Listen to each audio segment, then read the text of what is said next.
असम में होने वाला विधानसभा चुनाव बहुत रोचक होने वाला है, क्योंकि इस चुनाव में झारखंड की सत्ता में काफ़ी दो राजनीतिक पार्टियां अलग अलग ध्रुव में चुनाव लड़ी हैं। बीजेपी तो वहां सत्ता में, हेमंत बिस्वा शर्मा उसके मुख्यमंत्री हैं। उनके खिलाफ कांग्रेस की ओर से गौरव गोगोई हैं, जो असम कांग्रेस के अध्यक्ष हैं। लेकिन वहाँ तीसरा मोर्चा बनाने की कोशिश की है झारखंड मुक्ति मोर्चा ने, हेमंत सोरेन ने। और हेमंत सोरेन और कल्पना सोरेन की जोड़ी वहाँ चुनाव प्रचार करेगी। जिस तरीके से झारखंड में इस जोड़ी ने जो है वो फतह हासिल किया, उसी तरह की उम्मीद है कि असम में भी बहुत बेहतर प्रदर्शन करके झारखंड मुक्ति मोर्चा आएगी। ऐसा झारखंड मुक्ति मोर्चाओं का कहना है, उनका दावा है। लेकिन झारखंड मुक्ति मोर्चा के जो दो बड़े स्टार प्रचारक हैं, उनके मुकाबले कांग्रेस पार्टी ने झारखंड के 4 नेताओं को खड़ा कर दिया है। झारखंड कांग्रेस के 4 नेता जो असम में चुनाव प्रचार करने के लिए जो स्टार प्रचारक की कांग्रेस की सूची जारी की गई है, उन स्टार प्रचारक में 4 झारखंड कांग्रेस के नेता हैं। उनमें से 2 जो है वर्तमान सरकार में, हेमंत सोरेन की सरकार में मंत्री भी हैं। अब असम में हेमंत सोरेन और कल्पना सोरेन अपने उम्मीदवारों के चुनाव प्रचार के लिए जाएंगे। कांग्रेस की तरफ से जो है वो स्टार प्रचारक अपने उम्मीदवारों का प्रचार करेंगे। तो बहुत ही रोचक, हम इसलिए कह रहे हैं कि बहुत ही रोचक चुनाव होने वाला है, क्योंकि इस चुनाव में झारखंड से बीजेपी के भी नेता वहां चुनाव प्रचार करने के लिए जाने वाले हैं। इसलिए ये बहुत रोचक, असम का चुनाव का केंद्र अगर कहें तो झारखंड की राजनीति इसका केंद्र बन चुका है, और झारखंड की राजनीति में उस असम के चुनाव का बहुत प्रभाव पड़ेगा, ऐसा माना जा रहा है। तो एक तरफ हेमंत सोरेन और कल्पना सोरेन प्रचार करेंगे, वो दूसरी तरफ हेमंत सोरेन के सरकार में शामिल, उनके कैबिनेट में शामिल 2 मंत्री शिल्पी नेहा तिर्की और दीपिका पांडे सिंह, वो स्टार प्रचारक की सूची में है। तो ये दोनों जाके अपने कांग्रेस के उम्मीदवारों के खिलाफ चुनाव प्रचार करेंगे। उनमें से कई सीटें ऐसी होंगी जहां पर झारखंड मुक्ति मोर्चा के भी उम्मीदवार होंगे और कांग्रेस पार्टी के भी उम्मीदवार होंगे। तो एक दूसरे के खिलाफ, अगर आप कहें तो एक दूसरे के खिलाफ चुनाव प्रचार करते हुए असम में नजर आ सकते हैं। इन दोनों के अलावा जो बंधु तिर्की हैं, जो झारखंड कांग्रेस के कार्यकारी अध्यक्ष हैं, पूर्व मंत्री रह चुके हैं, बड़े ट्राइबल फेस हैं, उनको भी स्टार प्रचारक की सूची में शामिल किया है गया। और जो लोहरदगा से कांग्रेस पार्टी के सांसद हैं, पूर्व प्रदेश अध्यक्ष रहे हुए हैं सुखदेव भगत, वो भी इन स्टार प्रचारकों में की सूची में होंगे। तो आदिवासी वोटर वहां पर असम में बहुत महत्वपूर्ण माना जा रहा है। और झारखंड से 4 नेता जो है वो चुनाव प्रचार करने के लिए कांग्रेस पार्टी की तरफ से जाने वाले हैं। उनमें से 3 आदिवासी चेहरे हैं, बंधु तिर्की, शिल्पी नेहा तिर्की और सुखदेव भगत। तो आप समझ सकते हैं कि आदिवासी वोटर कितने महत्वपूर्ण है। एक तरफ हेमंत सोरेन, कल्पना सोरेन आदिवासी वोटर को झारखंड मुक्ति मोर्चा की तरफ ले जाने की कोशिश करेंगे, वहीं दूसरी तरफ उस वोट बैंक को रोकने के लिए बंधु तिर्की, शिल्पी नेहा तिर्की और सुखदेव भगत अपने तौर पर जोर आजमाइश करेंगे। इसलिए ने कहा कि असम का चुनाव बहुत रोचक हो चुका है। जो झारखंड मुक्ति मोर्चा ने जिन 21 सीटों पर अपने उम्मीदवार की घोषणा की है, उन 21 सीटों को अगर आप देखेंगे तो उन 21 सीटों में सिर्फ एक आरक्षित सीट है, यानी कि सुरक्षित सीट है, जो आदिवासी के लिए सुरक्षित सीट है। उस आदिवासी सीट में जो बोकाजान विधानसभा सीट है, वहां पर झारखंड मुक्ति मोर्चा ने प्रताप सिंह नंगफार को टिकट दिया है, जो वहां के स्थानीय आदिवासी है, जो असम के स्थानीय आदिवासी है। इसके अलावा जेएमएम ने 13 ऐसी सीटों पर अपने उम्मीदवार उतारे हैं जो कि झारखंड मूल के आदिवासी, जिनको ट्री ट्राइबल्स कहा जाता है।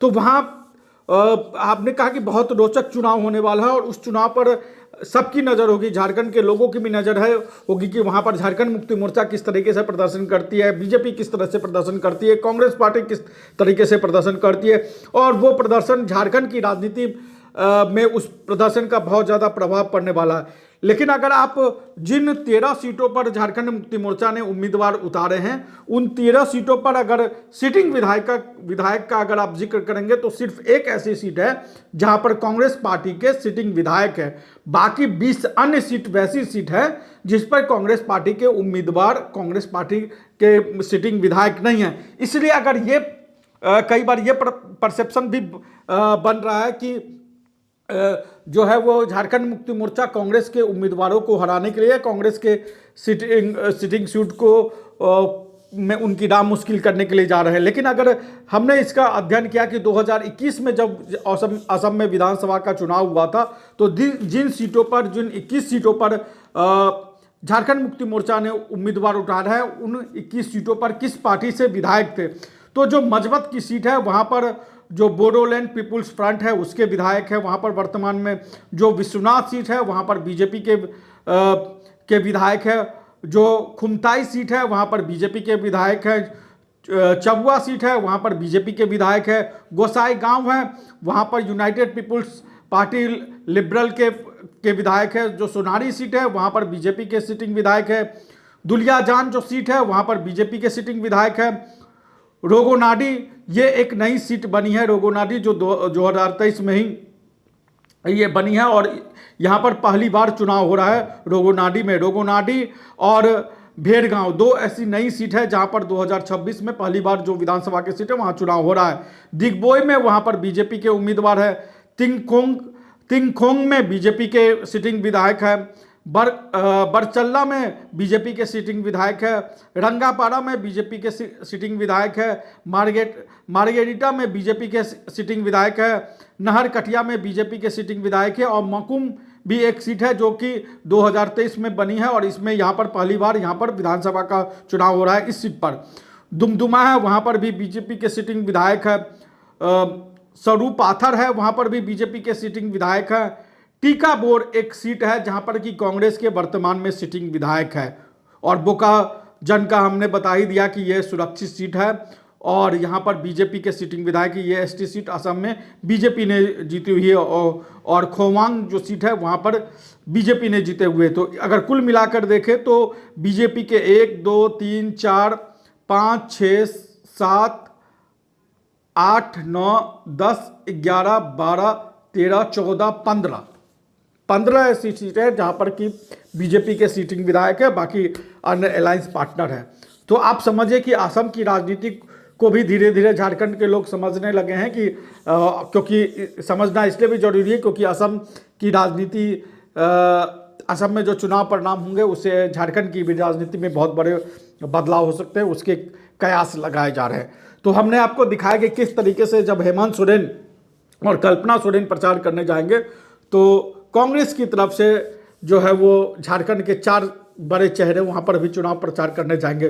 तो बहुत रोचक चुनाव होगा, बहुत रोचक मुकाबला होगा और कैसे एक दूसरे के खिलाफ बोलते हैं और कैसे एक दूसरे के खिलाफ बोलने से बचते हैं ये भी देखने की बात होगी कि किस तरीके से चुनाव प्रचार किया जाता है। झारखंड मुक्ति मोर्चा किस तरीके से कांग्रेस के उम्मीदवारों को कम से कम नुकसान करे ऐसा कांग्रेस पार्टी चाहेगी। तो ये बहुत ही रोचक चुनाव होने वाला है असम का और उसमें हेमंत सोरेन ने इसको अपने तरीके से ट्रायंगुलर करने की कोशिश की। हालांकि कांग्रेस की तरफ से ये कहा गया कि उन्होंने हेमंत सोरेन को जेएमएम को 5-7 सीटें देने की कोशिश की, लेकिन उन्होंने अकेले ही लड़ने का फैसला किया है।